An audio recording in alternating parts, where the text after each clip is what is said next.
Il y a quelques semaines maintenant, j'ai été contacté par Feiyutech qui m'a proposé de m'envoyer leur stabilisateur pour caméra, plus précisément le modèle AK2000, afin que je puisse le tester pour vous. Et vous me connaissez, j'ai répondu que je voulais rester le plus objectif et le plus honnête possible avec vous si jamais je testais stabilisateur. Et on m'a répondu pas de souci, au contraire.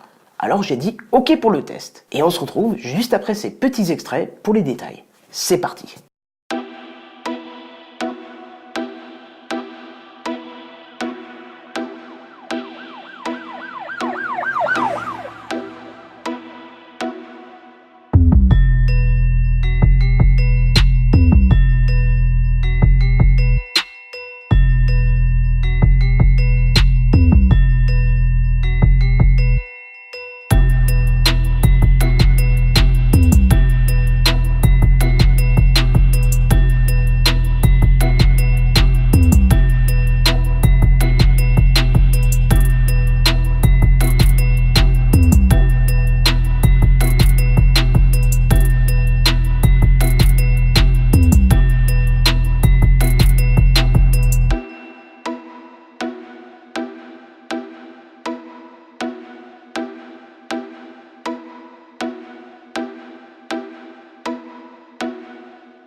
Je vous passe l'unboxing car on trouve un peu partout sur le net et c'est loin d'être l'activité la plus passionnante à regarder. Mais il faut préciser tout de même que le stabilisateur est fourni dans une boîte en polystyrène compressé, extrêmement solide. Ça fait un peu cheap au début mais ça a l'avantage d'être une boîte plutôt robuste et légère. Le stabilisateur est tout en métal et il supporte un poids allant de 250 grammes à 2,8 kg, ce qui vous laisse un choix plutôt conséquent sur l'appareil photo numérique à installer dessus et sur les objectifs que vous souhaitez utiliser. Car vous le savez sûrement, généralement les optiques de qualité sont lourdes. Par exemple, l'objectif que j'utilise actuellement est un Sigma 18-35 mm de la série AR, dont je vous ai déjà parlé dans une vidéo précédente, et son poids atteint les 810 grammes.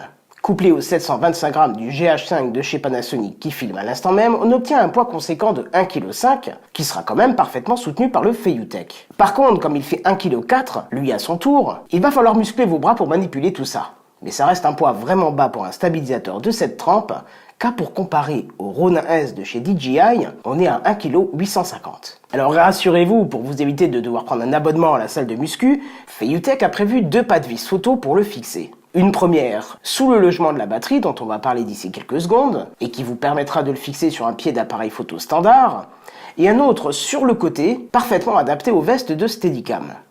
Le stabilisateur est fourni avec tout un tas d'accessoires, comme un chargeur 4 batteries, d'un tripode à fixer sous le stabilisateur, d'une plaque de fixation rapide, ainsi que les câbles de contrôle des différents constructeurs d'appareils photo, comme Nikon, Canon, Panasonic et Sony. L'autonomie, parlons-en, elle est annoncée à 12 heures, ce qui vous permettra de passer une journée complète de tournage sans aucun souci. Pour tenir cette longueur, ce sont 4 accus de 2200 mAh qui viendront faire le travail et que vous pourrez recharger grâce au chargeur externe fourni lui aussi. Attention cependant, il n'est pas possible de recharger le stabilisateur avec une batterie externe.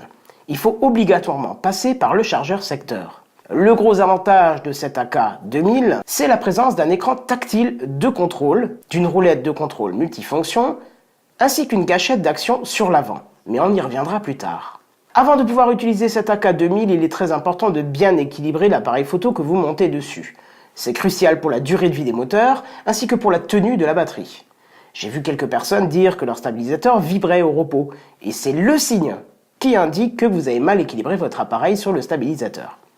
Alors je ne vais pas vous montrer comment le stabiliser parce que c'est extrêmement simple et rapide comparé à un stabilisateur mécanique, et puis aussi parce que Feiyu propose sur son site des vidéos très bien faites qui vous montrent étape par étape comment équilibrer correctement votre appareil. Si vous avez correctement équilibré votre appareil, vous pouvez le tourner dans tous les sens, le lâcher sans qu'il se mette à bouger de lui-même. S'il reste stable, c'est que l'équilibrage est correct. Au début, vous prendrez un peu de temps, mais une fois que vous maîtriserez ces manipulations, en moins de 2 minutes, vous allez pouvoir l'équilibrer correctement. Une fois fait, je vous conseille d'indiquer au stabilisateur la gamme de poids que vous allez monter dessus, car même s'il y a un mode auto-adapt, j'ai pu constater que le stabilisateur des fois ne s'adaptait pas correctement et justement pouvait se mettre à vibrer dans ces conditions. J'ai vu d'ailleurs d'autres personnes se plaindre de ces vibrations dans certains angles de l'appareil photo. Mais j'ai pu éviter cette vibration en indiquant manuellement au gimbal la plage de poids que j'allais lui installer dessus. Une fois que c'est fait, ça y est, vous pouvez enfin utiliser votre gimbal.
Plusieurs modes permettent de piloter votre gimbal et sont d'ailleurs directement sélectionnables depuis l'écran ou via les boutons lors de l'utilisation.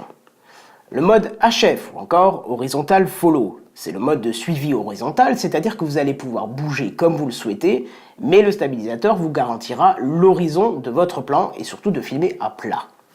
Le mode TF est similaire au mode HF, à la différence qu'il suivra les mêmes mouvements visés haut et bas, tout en conservant quand même un mode de blocage horizontal.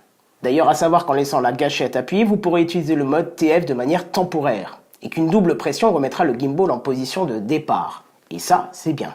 Le mode AF ou encore le mode Unlock suivra tout simplement tous vos mouvements, y compris la rotation, tout en stabilisant et en absorbant les micro-mouvements. Et on termine par le mode LK ou encore Lock Mode, qui verrouille tout simplement votre gimbal sur une cible. Quoi que vous fassiez comme mouvement, l'AK2000 continuera à viser dans la même direction. Un mode pratique qui peut remplacer un slider. Tous ces modes sont disponibles en mode R, qui permet d'activer le suivi en rotation, sauf bien évidemment le mode AF puisqu'il le fait déjà de base. Plusieurs sensibilités de stabilisation sont au choix. Un mode normal qui fait le travail dans la plupart des cas, un mode smooth, que l'on pourrait traduire par un mode doux, ainsi que le mode sport qui rend le stabilisateur extrêmement réactif et pourra servir dans des séquences de mouvements rapides. La molette disposée sur le côté de l'appareil est vraiment super pratique car elle va permettre de pouvoir régler finement la position de votre gimbal, que ce soit en horizontal, en vertical ou encore en rotation. Cela vous permet aussi de faire tourner l'appareil à 360 degrés dans le sens que vous souhaitez et surtout à la vitesse que vous souhaitez, car c'est tout à fait réglable dans les menus de configuration du stabilisateur. Dans les menus également, vous trouverez une fonction vraiment très intéressante qui propose un mode auto-rotation, ce qui va vous permettre d'effectuer un long time-lapse sans toucher le stabilisateur, ainsi que de pouvoir programmer des travelling, histoire de ne plus toucher le stabilisateur pendant la prise de vue. Pour faire cela, c'est très simple, on se rend d'abord dans le menu de réglage du temps d'action, c'est-à-dire que vous allez pouvoir régler le temps que cette autorotation va prendre. Puis une fois fait, vous allez dans le menu autorotation et vous allez pouvoir définir un point de départ et un point d'arrivée. Ce qui est vraiment pratique, c'est que ce réglage peut s'effectuer à la main, c'est-à-dire que vous allez pouvoir intervenir physiquement sur l'angle de l'appareil et sauvegarder cette position. Petit point négatif, c'est que vous ne pouvez qu'enregistrer 2 points. En gros, un point de départ et un point d'arrivée. C'est un peu dommage quand on voit que les stabilisateurs pour smartphone sont en mesure, via les applications mobiles, de pouvoir enregistrer bien plus que 2 points. Il n'est d'ailleurs pas impossible que ça évolue avec une prochaine version du firmware. En tout cas, 2 points, c'est déjà très bien et ça permet de faire de beaux plans très propres, sans saccade ni variation de vitesse. Dans le cas où le stabilisateur est connecté en Wi-Fi avec votre appareil photo, il est parfaitement possible de définir la prise de photo automatique pendant cette autorotation. Parce que oui, je ne l'avais pas encore précisé, mais le Feiyutech propose du Bluetooth et du Wi-Fi pour pouvoir contrôler et être contrôlé. Le Bluetooth vous permettra de piloter votre gimbal grâce à l'application Feiyu On. Grâce au joystick virtuel, vous allez pouvoir changer l'angle de visée de votre appareil photo sans devoir intervenir à la main sur le gimbal. L'application vous permet aussi de régler certains paramètres comme la vitesse de rotation, l'inversion des axes ainsi que le temps de timelapse dont nous parlions précédemment. Mais je ne sais pas pourquoi cela n'a pas fonctionné pour moi. Aucun message d'erreur ne s'affiche, ce qui laisse présager que les paramètres sont appliqués mais les changements ne sont pas faits sur le gimbal. De ce fait, je me retrouve avec un joystick virtuel inversé par rapport au joystick physique, ce qui est un petit peu déstabilisant. Le Wi-Fi quant à lui permet de contrôler votre appareil photo directement à partir du gimbal. C'est-à-dire que vous allez pouvoir gérer les ISO, la sensibilité, le déclenchement de photos et de vidéos. Fort malheureusement, encore une fois, je n'ai pas réussi à lier mon GH5 par l'application. Alors après m'être renseigné sur le problème, je ne suis pas le seul à le rencontrer et se limiterai à cette version de l'application et seulement pour le GH5. Il est donc fort à parier que ce problème d'appairage disparaîtra avec la prochaine mise à jour de l'application mobile. Un point intéressant à voir avec vous, c'est un accessoire que je ne possède pas mais qui existe pour ce stabilisateur. C'est le Follow Focus. Qu'est-ce que le Follow Focus ?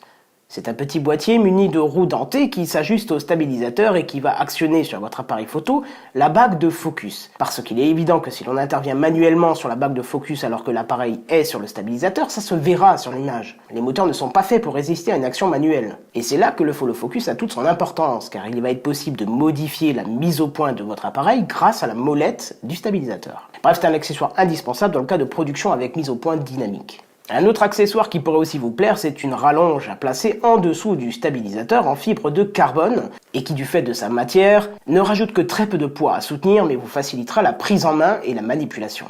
Il ne nous reste qu'à voir les points positifs et négatifs de cet AK2000. Commençons par les points positifs, le prix. En effet, il est vendu à un prix variant de 379 € à 399 € selon les promotions en cours. C'est un prix extrêmement bas pour un stabilisateur supportant jusqu'à 2,6 kg. L'écran tactile, mais quel bonheur cet écran! Ayant aussi un stabilisateur pour smartphone sans écran, c'est toujours une galère pour savoir dans quel mode il est. Quelle est la combinaison de touches à faire pour le mettre dans un mode particulier? Là, tout est directement visible sur l'écran et contrôlable. C'est un régal. Son bras est désaxé. En effet, la plupart des stabilisateurs, on va le mettre dans le bon sens, ça sera mieux, la plupart des stabilisateurs ont le bras qui arrive juste derrière l'écran, ce qui rend impossible le contrôle pendant que vous filmez. Là, ce n'est pas le cas, le bras est désaxé, on garde un contrôle permanent sur l'écran. Dernier point positif, son autonomie de 12 heures, qui permettra de partir une journée de travail complète sans se demander s'il va finir la journée. Traitons les points négatifs maintenant. L'application, qui pour moi, avec les bugs que j'ai pu rencontrer, ne me sert à rien. Et c'est dommage parce que j'ai vu d'autres gens pouvoir l'utiliser, et en plus utiliser tout un tas de fonctions que je n'ai moi-même pas pu mettre en œuvre. Mais gageons que ça sera corrigé lors de la prochaine mise à jour. Autre point négatif, c'est le fait qu'il peut vibrer si l'équilibrage n'est pas fait correctement ou a été modifié. Je m'explique. Lors de tests, j'ai voulu par souci pratique ouvrir l'écran de mon appareil photo, ce qui a provoqué la vibration des moteurs sur certains angles. Je n'ai pas fait le rapprochement tout de suite, et selon ce que j'ai pu voir ailleurs, certains n'ont toujours pas fait le lien. En tout cas, pour ma part, une fois l'écran refermé et donc l'équilibrage retrouvé, plus aucune vibration ne s'est fait sentir. Voilà, on a fait le tour de cet AK2000 de Feiyutech et je dois avouer que pour un prix si bas, j'ai été quand même bien étonné de la qualité de fabrication et de finition de l'objet. Ça change de mon DJI Osmo Pocket tout en plastique. Ce stabilisateur est clairement destiné à tous ceux qui ont un setup de captation vidéo en dessous de 2,6 kg et qui veulent stabiliser correctement leurs vidéos. Il est clair que ça nécessite une petite phase d'apprentissage, mais le résultat en vaut vraiment l'investissement. Juste avant de finir, je tiens à remercier la personne qui m'a fait confiance chez Feiyutech et qui m'a surtout laissé la liberté de donner mon avis honnête sur ce stabilisateur. De toute façon, je n'aurais jamais accepté quoi que ce soit si je ne pouvais pas être entièrement honnête avec vous. Vous me connaissez maintenant et puis vous connaissez un petit peu l'éthique de la chaîne. N'hésitez pas à me faire vos retours dans les commentaires de la vidéo si le modèle vous tente et ce que vous en pensez. Est-ce que cela peut peut-être vous servir dans vos productions ? Si c'est le cas, vous trouverez un lien affilié dans la description de la vidéo. C'est-à-dire que si vous l'achetez avec ce lien, je toucherai un minuscule pourcentage qui me permettra d'investir encore dans du matériel pour la chaîne. Je vous invite aussi à liker et partager la vidéo, évidemment, à vous abonner si ce n'est pas déjà fait pour ne pas rater la suite des aventures. Toujours est-il que c'était un plaisir pour moi, je vous dis à très bientôt et en attendant, je vous dis à plus, bye bye.